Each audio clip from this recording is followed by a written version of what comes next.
60岁大妈来做 B 超，医生却在她肚子里发现了一朵花，花瓣清晰可见，甚至还有花粉。大妈说每次上厕所都伴有阵阵花香。刚开始呢，医生是不信的，以为是未消化的生菜叶。随着检查的深入，发现问题并不简单，一朵完整的花呈现在眼前，检查过程中还脱落了一片花瓣，可以肯定这就是一朵真正的花，看着就像在肚子里长出来的，而且胃壁上还发现了几个奇怪的白点点，还真有点像花朵的根茎，但胃里怎么可能开花呢？正常来说，即使花朵偶然进入体内，很快就会被消化掉。医生百思不得其解，接着询问大妈最近的饮食习惯。大妈说为了过年回家相亲，最近在努力减肥，只喝了大量的水，没事的时候就去学习插花。然后大家就在花篮里找到了同款花朵，大小一模一样。于是大家想到了一种可能，那就是在他修剪花朵时碰巧打了个喷嚏，花朵掉进了水杯里，不小心就被喝了下去。正是因为喝了大量的水，胃液被稀释，不足以腐蚀花朵，花朵就得以完整保存。为了验证这一猜测，医生还做了实验，让实验对象喝了大量水，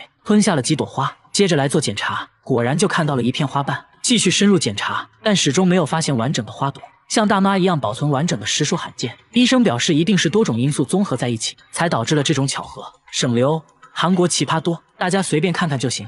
婴儿车被包了起来，里面时不时传来怪叫，没有人知道婴儿车里面是什么。大妈整天推着婴儿车流浪，晚上就睡在公共厕所，这样生活了10年。问她为啥不回家，她却说家里有个怪东西会隐身，就算在外面冻死也不敢回去。即使在外面，她依然觉得有什么东西在跟着自己，警惕地看着四周。白天她又毫无目的的流浪，拿出一盒猫罐头开始吃，还往婴儿车里放了一点，这才看清楚，原来婴儿车里面还有一只猫。经过一番沟通，大妈同意带我们去家里，她家门上安装了5把锁，里面还有一道防盗门，进来后要赶紧用一个柜子挡住，屋里窗帘紧闭，没有一丝光亮，并把所有家当都放在了衣橱里，甚至包括电饭煲。节目组安装了摄像机，想要拍到大妈说的那个怪东西，然而一夜过去并没有任何发现，就发现大妈行为举止很反常。只见她半夜好像听到了什么，惊慌的来回走动，还时不时跪在地上，嘴里一直念叨着什么。节目组很疑惑，大妈神秘的指了指天花板，说你难道听不到声音吗？那个怪东西就躲在天花板上呢。但工作人员并没有听到任何奇怪的声音。节目组觉得这一切都是大妈想象出来的，她到底发生了什么事啊？经过长时间的沟通，她决定去医院。一番交流下来，医生说她患有妄想症和精神分裂，必须尽快吃药治疗。原来啊，之前她妈妈生了一场大病，因为没钱治疗嘛，很快就去世了。没过多长时间，父亲也去世了。她感觉自己没有保护好父母，从那时起内心充满了愧疚，只有在人多的大街上才能避免内心的孤独，只要在房子里就会产生屋里有别人的幻觉。相对来说呢，下面这个大妈就正常多了，鸡蛋连壳一起吃，一天要吃1斤蛋壳。大妈已经吃了10年，香蕉在裤子上蹭2下啊，直接连皮吃，再来一口带皮的橘子，哈密瓜，带皮吃，甚至连苹果核也要吃，这样吃不会吃出问题吗？而他自己却说这是外壳救了他的命。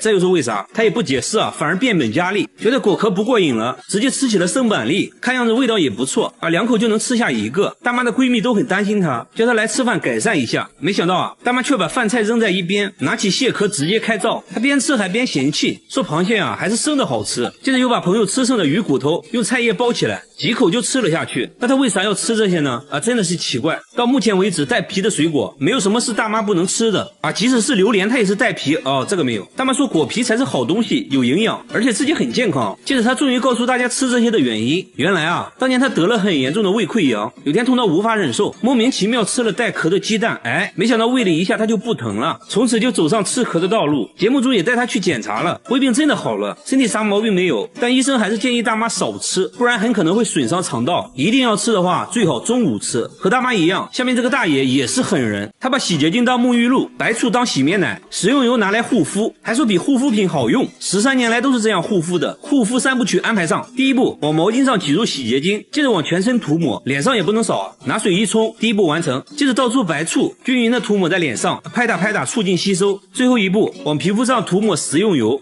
保湿又美白。他说白天要用玉米油，晚上用花生油，这样保湿效果最好。工作人员摸了摸，果然很光滑。这样一套下来的话，就可以上烧烤炉了。不仅如此，大爷刷牙也要用白醋，说可以消菌杀毒，口气都变得清新了呢。至于牙膏嘛，有别的用处。只见他往手上挤入半管薄荷味牙膏，接着就开始洗头了。你别说，泡沫还挺丰富的。大爷说这样洗完清爽自然，工作时也要随身带着白醋，没事就要拿出来涂一涂。看电视也不能闲着，连妻子都不能理解大爷的奇葩操作，直接把妻子熏走走了。为了达到更好的保湿效果，他还会用食用油自制面膜。不得不说皮肤看着细腻了很多，医生也没有检查出任何问题。由于大爷年龄大了，如果继续这样操作的话，皮肤可能会恶化。这种护肤方式好不好不知道，反正我感觉挺入味的。好了，我是月贝，关注我，每天一个迷惑行为大赏。这个植物一天能长3米，100年才会开1次花。神奇的是，大妈只养了1个月就开花了。几天前，大妈刚从医院出来，就遇到了一个坏和尚，什么都没说，就把这棵植物送给了大妈。自从这植物来到家里，发生了很多神奇的事，大妈的身体也在一天天好转。大妈认为这些都是这棵植物带来的，觉得植物被高僧开光了。从那时起，大妈每天都会精心照料，浇水都是用山泉水，嘴里还一直念叨着撒浪嘿呦。刚开始呢，它只是冒出了一个小尖尖，没想到一夜之间长到了3米，而且还在不停的往上涨。节目组架起相机近距离观察，植物肉眼可见的变大。那这棵植物到底是什么？为此，节目组请来专家小亮来鉴定这个热门生物。专家觉得很不可思议，说这东西根本不会生长在这里，当地的环境不利于它生长，长成这么高非常罕见。原来这种植物叫龙舌兰，这根长长的就是它的花茎，最后会在顶端开花。据说100年才会开1次花，但只要开花后，它就会急速衰败枯萎，一生也只开1次。几天后，龙舌兰真的开花了，看起来好像一把火炬，上面还泛着光，蜜蜂都被吸引来了。它现在的高度达到了4米，全村人都来围观，很多人都是第一次见。据说龙舌兰开花就能实现愿望，众人纷纷低头许愿。然而下面这只小香猪表示不服，他家的宠物小香猪1个月就长到了300斤，2个男人都抱不起来，肚子都快碰到地板了，还长出了3下巴。本来是个迷你猪，结果现在一对比，主人变得很迷你，他直接从佩奇变成了八戒。有次主人想要抱一下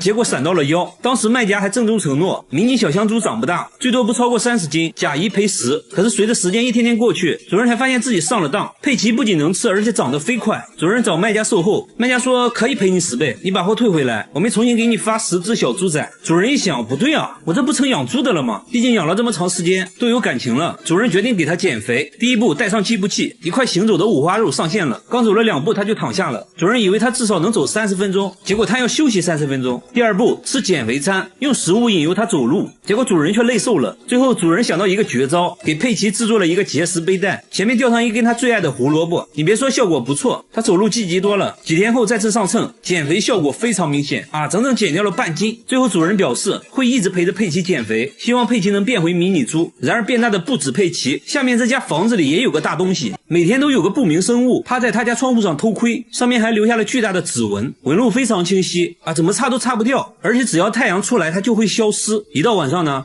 消失的指纹又重新出现，只有卧室的窗户会出现这种现象，就算更换了新窗户，指纹还是会出现。诡异的现象持续了好几个月，搞得一家人精神崩溃，怀疑是被什么不好的东西缠住了。节目组呢全程监控，结果一直到深夜都没有出现什么怪东西。白天一看呢，指纹果然消失了，这很不科学。那会不会是窗户本身的质量问题？卖家说从来没见过这种情况，猜测是玻璃生产过程中吸盘导致的这种痕迹，但是现实中并没有那么大的吸盘。节目组在工厂继续寻找线索，玻璃的存放方式引起了工作人员的注意，上面出现的纹路和家里指纹很像。老板说刚生产出来的玻璃很热，需要在下面垫上一层厚厚的油纸，那指纹会不会就是油纸印上去的？随后专家对着油纸分析了半天，说了一大堆我听不懂的，反正总之结论就是玻璃上的纹路还真是油纸印上去的。至于白天指纹就会消失，是由于温度升高导致的。主人这下放心了，说以后不用再换窗户了。好了，我是月贝，关注我，每天一个迷惑行为大赏。他50年收藏了4000多种可乐，现在拿在手上的是世界上第1款可乐，已经超过了100年，瓶盖都是用的木头塞子。很多人想喝的82年可乐，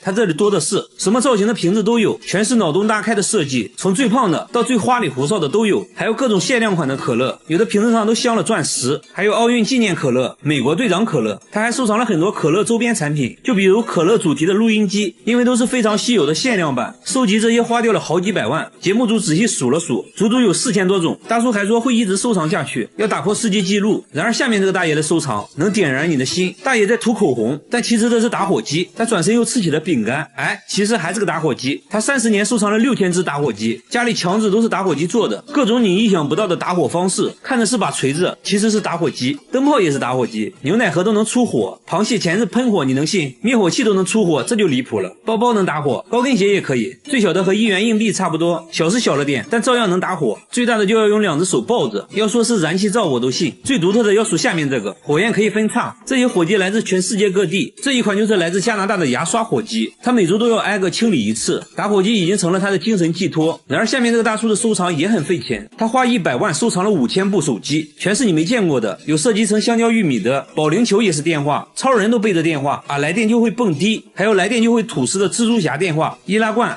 也是电话，连鞋底都能设计成电话，密密麻麻摆满了房间，地板上几乎没有下脚的地方。工作人员数了数，光客厅就有2000部，另一个房子更多，但大多都是智能手机，一共算下来有5000部，并且这些都安装了电话卡，都能正常使用。节目组随即拨打了几个，果然就接通了。他说每月光套餐费就得5万块钱，为此连周末都要去兼职。妻子也觉得这就是一个沉重的负担，考虑再三，他决定做出改变，把手机都卖掉了，还给儿子买了一屋子玩具。他终于想明白，亲情才是最值得收藏的。和他一样，下面这个人也喜欢收藏，只不过他只收藏座机，整个仓库摆满了座机，一共有3000多部，100多年前的古董电话都有。神奇的是，电话竟然还能使用，不过要像摇动手柄发电才能打电话。大叔演示了一遍，插上了一个什么模块，然后真就拨通了工作人员的手机，通话音质非常好，就好像穿越了一样，很神奇。大叔还打算开一个手机博物馆，把这些不常见的电话展出，供大家欣赏。然而下面这个大爷的收藏更有价值，他5年收集了3000万个烟头，每天都要去街上捡烟头，一天就要捡1万多支，捡满1箱就要封存起来。5年内收集了300多箱。晚饭后他又去捡烟头了，还说现在捡的最多。来到饭店门口，果然发现了很多，不一会儿就全部捡干净了，即使垃圾桶里的烟头也不放过。有人说经常看到他整晚都在街上捡烟头，下雨天也不例外，只要大爷出现的地方就绝对不会允许有烟头。那为啥大爷会痴迷于捡烟头？大爷说这样做的目的就是警告那些随意丢烟头的人，还说这样能让自己锻炼身体，感到非常快乐。和大爷有同样爱好的还有这只乌鸦，只要看到有人抽烟，他就会发起攻击，趁其不备直接一口夺下香烟，接着把香烟捣碎丢进垃圾桶。小哥说自己每次抽烟乌鸦都会出现，好像是针对自己一样。工作人员假装抽烟，看会不会遭到同样待遇。乌鸦仔细观察了一会儿，假装毫不在意的路过，突然一个箭步向前叼走了香烟。所以无论是谁，只要抽烟就会成为他的目标。香烟到手，接着就用翅膀把烟弄灭。为啥他会有这种迷惑行为？专家认为他是想把香烟的气味涂抹到翅膀上来驱赶寄生虫而已。很多鸟类都会这样做。好吧，原来如此。好了，我是月贝，关注我，每天一个迷惑行为大赏。他们要给这只21岁的北极熊补牙，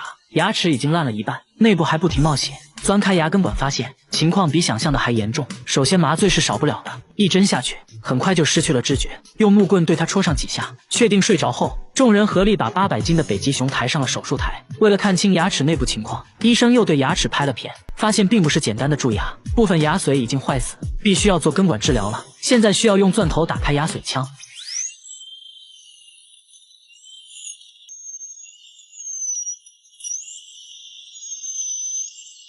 现在根管已经完全暴露，接着用根管锉来一点点刮出坏死的牙髓。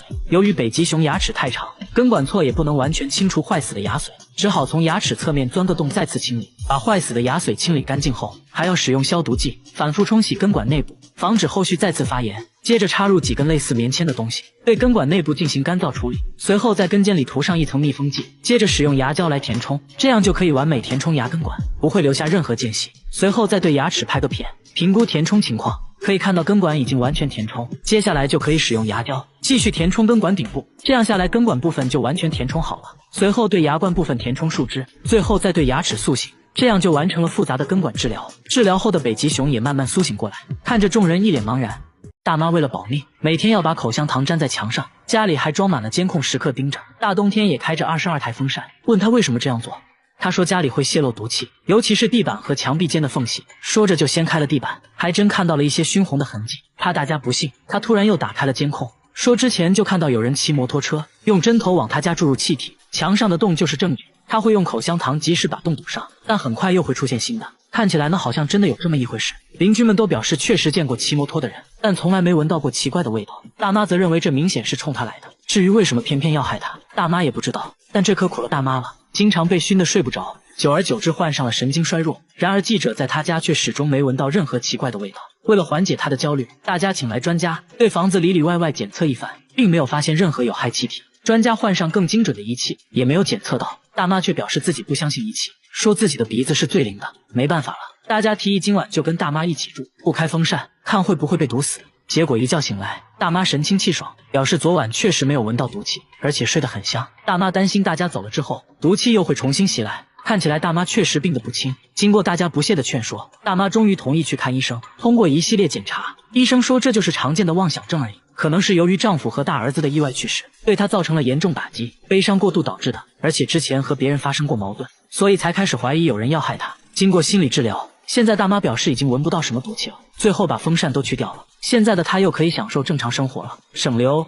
大妈得了妄想症，他们回家第一件事就是趴在墙上听，好像在确认着什么。而且这面墙不能挂小孩的照片，一旦挂上就会被墙壁震掉，就好像里面有人在敲。这怪声每隔5分钟就会来一次，家里小孩每天都会被吓哭，尤其到了晚上，声音更夸张，弄得一家人都无法睡觉，甚至到了吃药才能入睡的地步。他们把家里能发出噪音的设备都拆了，可声音依然没有停止。他们甚至想把这墙也拆了，看看里面到底有什么。整栋楼也只有他家会这样，你就说怪不怪吧。邻居们都来到他家，亲耳听到了这怪声，大家都觉得不可思议，但确定声音就来自这面墙。邻居怀疑墙里可能埋了尸体，因为实在找不到原因，他们不得不往那方面想。不过呢，凡事要讲科学，大家找来了专家，对整栋楼里里外外检查了一遍，连水管也没放过。功夫不负有心人，专家在楼下主管道处发现了异常，一旦过水，水管就会震动。大家决定切断水源，看看是不是这个原因。结果等了好久，声音都没再出现。接着再次打开水管，声音又出现了，很明显就是这个原因。专家进一步解释说，这怪声就是水压造成的，水压冲击使得管道震动，进而引起墙壁震动，因此产生了声音。随后改了管道，一切恢复了正常。小伙只是做了个动作，就把瑜伽教练们吓得花容失色，因为他全身好像没有骨头，把头固定住，身子可以旋转360度。不仅如此，手腕也可以旋转，就像上了发条一样，手指都能做出反人类的动作，两只手合在一起，很轻松的就能把手臂掰到后面。摄像小哥也跟着试了试，差点试试，连脚后跟都能翻转到前面，离远点看根本分不清前后，高难度的瑜伽动作也不在话下，身体极度扭曲。做了10年瑜伽的教练都不能完成这个动作，这就很尴尬了。教练为了找回点面子，做了个他练习了1年的动作。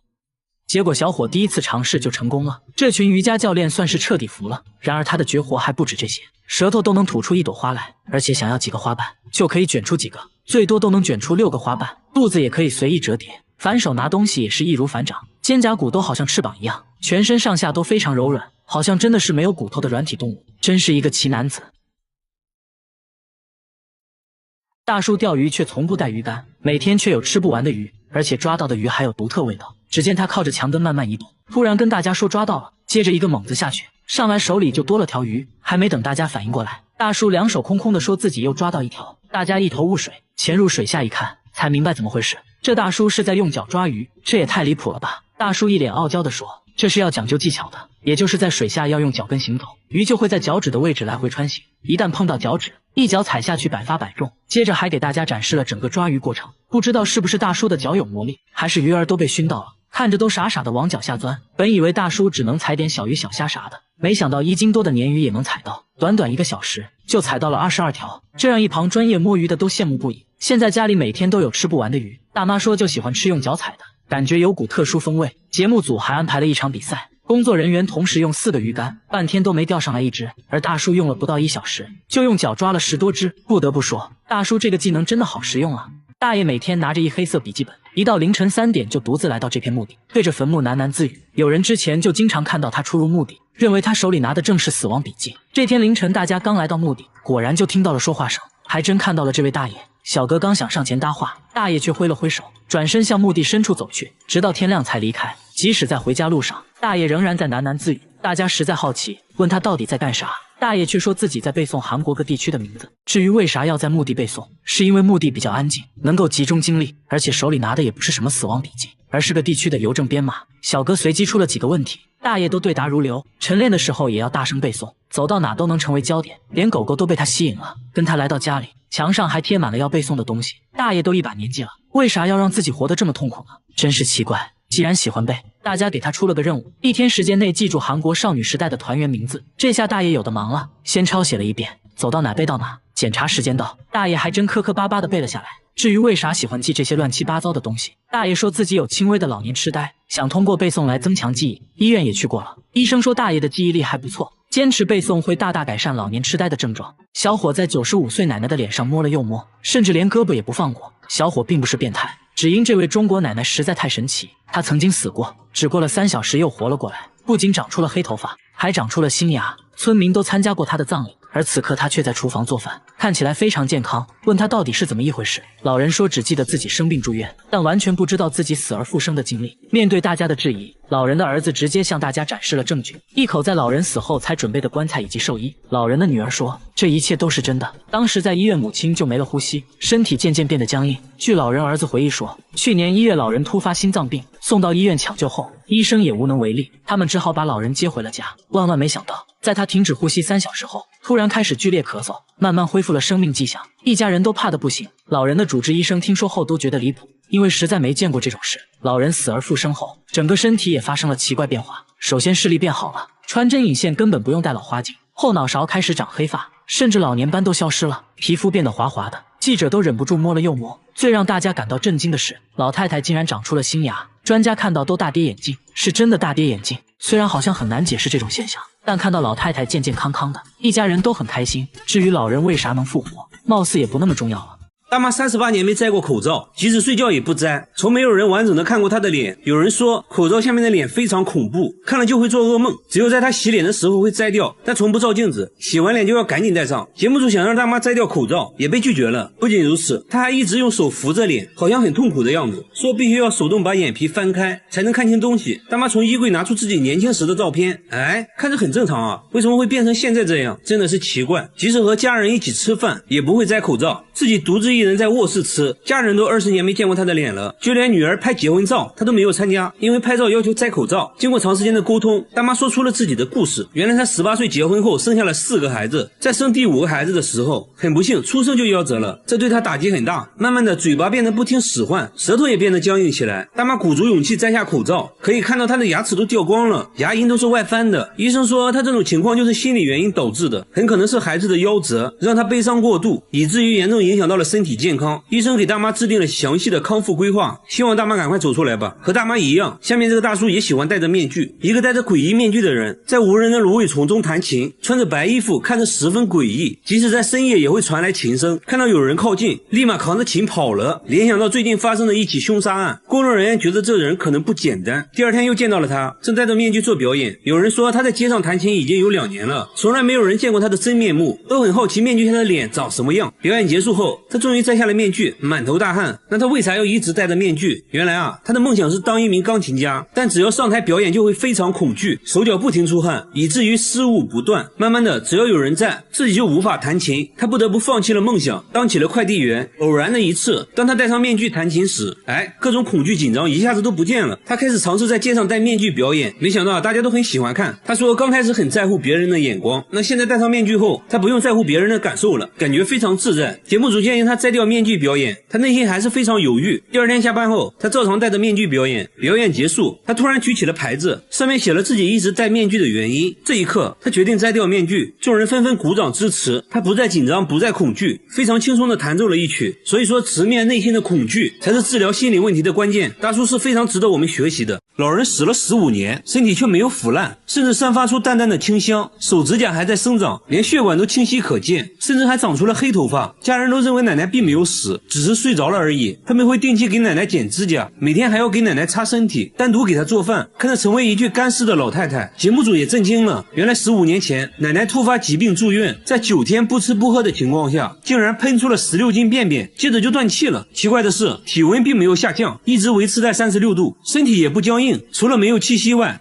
没有任何去世的症状。家人把奶奶接到了家里，慢慢就变成了一具干尸。专家说，只有在极其干燥或者寒冷的地方，才有可能形成干尸。然而当地的天气高温潮湿，这种环境下没有腐烂，就很不科学。节目组觉得可能做了防腐处理，但家人却说并没有做过任何处理，还说奶奶有个特别的习惯，那就是吃斋，一吃就坚持了50年。这有可能是奶奶肉身不腐的原因之一。奶奶的事在当地广为流传，很多人慕名而来，想要一睹真容，还觉得他家的井水有神奇的功效，都用瓶子接水喝。至于究竟是什么原因，专家也没有给出解释只能说真的很神奇。然而下面这面墙也很奇怪，他家的墙会哭，只要静静的听，就能听到抽泣的声音，整整哭了10天。店主说有时用力敲2下，他又会稍微停一会儿，越到晚上哭声越大，搞得人心惶惶，顾客都被吓跑了。工作人员录下声音，找到了专家，对声音进行了波长分析，总之结论就是这声音明显是一种有生命的东西。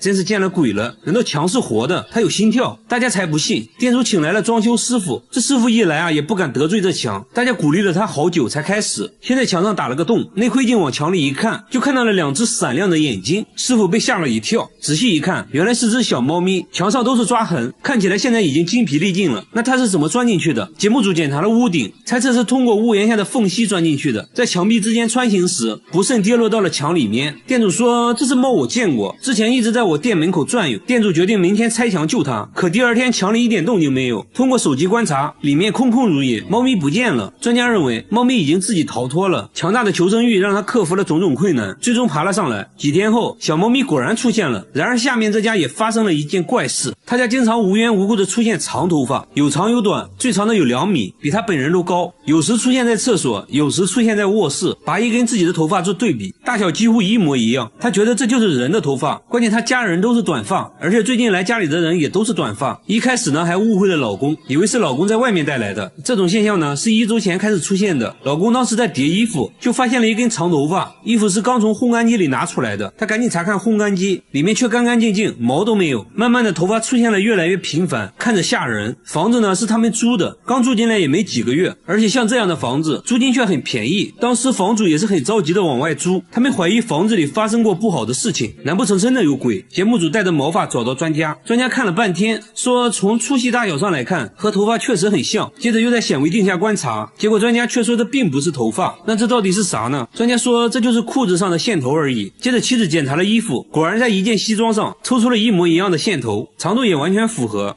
虚惊一场。好了，我是预备关注我，每天一个迷惑行为大赏。他把鞋油涂在脸上，连续10年，每天都要涂1盒，10年来没洗过脸，除了眼睛和嘴巴，脸上都被厚厚的鞋油覆盖。鞋油干裂后令他疼痛难忍，即使这样，他依旧每天涂抹鞋油，从1天涂抹1次，直到后来的1天涂1盒，边涂还边笑。问他为什么要这样，他就什么都不说，紧张的环顾四周，焦急的等待着什么，又好像在躲避着什么。随后跟着一个女人来到衣服回收箱找衣服，说女人是他姐姐，询问姐姐情况，姐姐却越来越激动，看着不太聪明的样子。晚上他们就随便找个凳子睡觉，此时温度零下4度，节目组想要帮助他，却被拒绝了。节目组带他们来到派出所，想确定一下他们的身份，根据指纹找到了他的家庭信息。节目组决定带他们回家，刚上车，一听说要回家，姐姐立马暴躁的哭了起来，还让节目组赶紧放她走。没办法，只好原路返回。随后姐弟俩坐上地铁，消失在了镜头里。节目组单独去拜访了他家里，父亲说他俩智力有缺陷，经常离家出走，曾经多次阻止也无济于事。为了寻找他们，父亲到处张贴寻人启事，一直没有回音，还以为姐弟俩已经遭遇不测了。节目组想要帮他们团聚，在车站找了好几天，终于找到了姐弟俩。至于为啥不愿意回家，姐姐还是没有说。节目组给他们提供了一个住的地方，经过长时间的劝说，他决定洗脸了。鞋油成块的掉落，整整洗了3个小时，终于清洗干净，这样看着正常多了。跟心理医生交流后才知道，之前有人在地铁看到智力缺陷的他，就无缘无故的开始殴打，往他脸上涂鞋油，还警告他如果不想挨打就要一直涂鞋油。慢慢的，为了保护自己，他就开始主动往脸上涂鞋油。这时姐姐也说出了离家出走的真正原因，原来姐弟俩还有一个哥哥，哥哥脾气暴躁，经常对他们拳打脚踢，两人天真的以为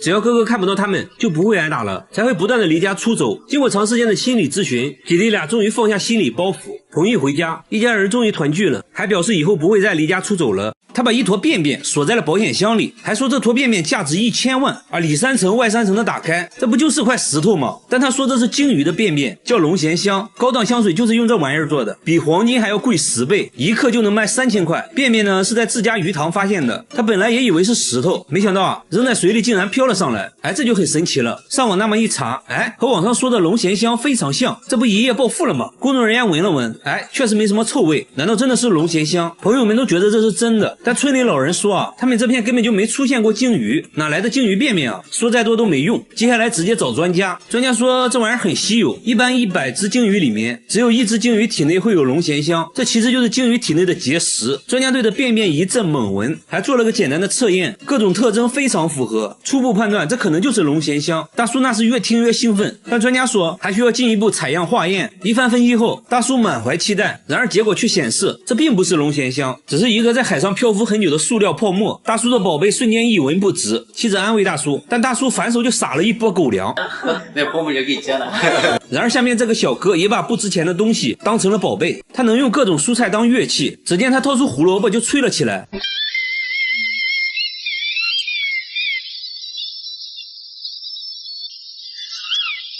工作人员还是不相信啊，他也不废话，直接啃了一口。不仅如此，什么红薯、山药、西葫芦、土豆，甚至大蒜都可以吹出曲子。而且用蔬菜当乐器的好处就是饿了能直接吃。接着用西兰花又吹了一曲，还用山药做的乐器吹了一个。然而把蔬菜做成乐器也不容易，首先就要保证蔬菜的新鲜程度。在冰箱拿出一根硬邦邦的萝卜，先用工具把萝卜掏空，然后在表面打孔，每一步都要非常小心，还要不断测试音准，一点点调整孔洞大小。节目组决定升级挑战，拿来了西瓜、鸡蛋和大葱。小哥轻蔑一笑，啊，就这，手起刀落就把3样食物变成了笛子。没想到啊，还都吹响了。现在有个问题就是，乐器的保鲜时间太短，一旦蔫了，音色就不纯正了，一般用完就要被妻子拿来做成菜，或者打成蔬菜汁喝掉，因此每天都要重新买新鲜蔬菜，这成了一笔不小的花费。他现在呢已经到了痴迷的程度，甚至在工作中也要做乐器，拿着一颗洋葱就开始制作，同事都被震撼到了。不过要说奇人，那还是得看下面这位大叔，他能在头发丝上刻100个字。只见他先把头发固定起来，接着用微雕刻刀在上面刻字，最后呢给头发上个色，文字在显微镜下就显现出来了啊！不仅如此，他还可以在沙粒上刻字，也能在5厘米的石板上写一部千字文，这可不是一件简单的事，他需要2年才能全部完成，期间还要更换20多种刻刀，比硬币小很多的铁块上也能刻800多个字，相对来说在小米粒上刻字就显得简单多了。大叔说头发上刻字很考验人的耐性，刚开始做的时候刻了100多根头发，1年下来呢只成功了2根，为此自己头发日渐稀疏，现在都是用别人的，见到别人都是先看头发，黑长直是他的最爱。他现在还开了头发展览，小朋友都看傻了。大叔目前只能在头发上写1行字，还说希望以后可以在头发上画一幅清明上河图。下面这个奶奶虽然没有大叔厉害，但也值得一看。90岁的奶奶经历过车祸后，腰板竟然变直了，之前在家里走路都要扶着墙，墙上还留下了一道痕迹，现在呢上楼都不费劲，专家都表示不可思议。奶奶说出车祸后自己当时就懵了，什么都不记得，醒来就变成这样了，哎，就很神奇。那就祝奶奶一直健康下去吧。好了，我是月贝，关注我，每天一个迷惑行为大赏。